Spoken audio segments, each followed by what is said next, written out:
తండ్రి అయిన దేవుని నుండియు ప్రభువైన యేసుక్రీస్తు నుండియు కృపా సమాధానములు మీకు కలుగునుగాక. ఈరోజు దేవుడు తన పరిశుద్ధ గ్రంథములో నుండి మనకు అనుగ్రహించిన నేటి దేవుని వాగ్దానము పేతురు రాసిన మొదటి పత్రిక 3వ అధ్యాయము 12వ వచనం. ప్రభువు కన్నులు నీతిమంతుల మీదను ఆయన చెవులు వారి ప్రార్థనల వైపుననూ ఉన్నవి అని దేవుడు ఈరోజు మనతో మాట్లాడుతున్నాడు.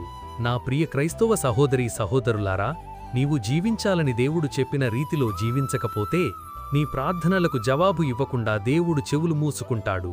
కాని నీవు నీతిమంతునిగా జీవిస్తూ ఆయనకు ప్రార్థన చేస్తే ఆయన నీ ప్రార్థన అంగీకరిస్తాడు.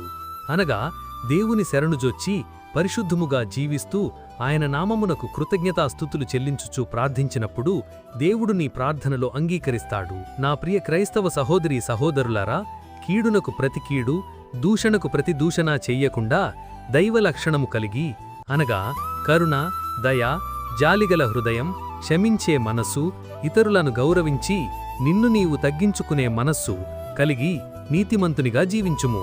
అప్పుడు నీవు చేసే ప్రతి ప్రార్థన దేవుడు ఆలకించి నీకు జవాబు ఇస్తాడు. నేడు దేవుడు అనుగ్రహించిన ఇట్టి వాగ్దానం మీ జీవితాలలో నెరవేరబడునుగాక. ఆమేన్. ప్రార్థన. మహాపరిశుద్ధుడవైన మా దేవా, దయగల మా తండ్రి, నీ ఘనమైన నామానికి ముందుగా వేలాదిగా స్తోత్రములు చెల్లిస్తున్నాను. గడిచిన ఉదయకాలం మొదలుకొని నేటి ఈ ఉదయకాలం వరకు మీ కృపలో మమ్మను ఇంతవరకు కాచి కాపాడినందుకై, మమ్ములను ఇంతవరకు సజీవుల లెక్కలో ఉంచి మరొక నూతన దినాన్ని మాకు అనుగ్రహించి మా పడకల మీద నుండి క్షేమంగా లేపినందుకై వేలాది స్తోత్రములు చెల్లిస్తున్నాను. ఈరోజు మేము చెయ్యబోతున్న పనుల్లో, మా రాకపోకల్లో మీరు మాకు తోడుగా ఉండండి.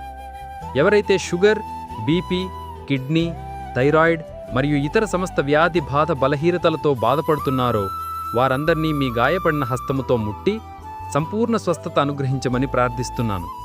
ప్రతి ఒక్కరి కుటుంబాల్లో కావలసిన క్షేమాభివృద్ధిని, సమృద్ధిని దయచేయమని ప్రార్థిస్తూ, సమస్త కీర్తి, ఘనత, మహిమలు మీకు మాత్రమే చెల్లిస్తూ నజరేయుడైన యేసయ్య నామములో ప్రార్థించి వేడుకొనుచున్నాను, మా ప్రియ పరలోక పరమ తండ్రి.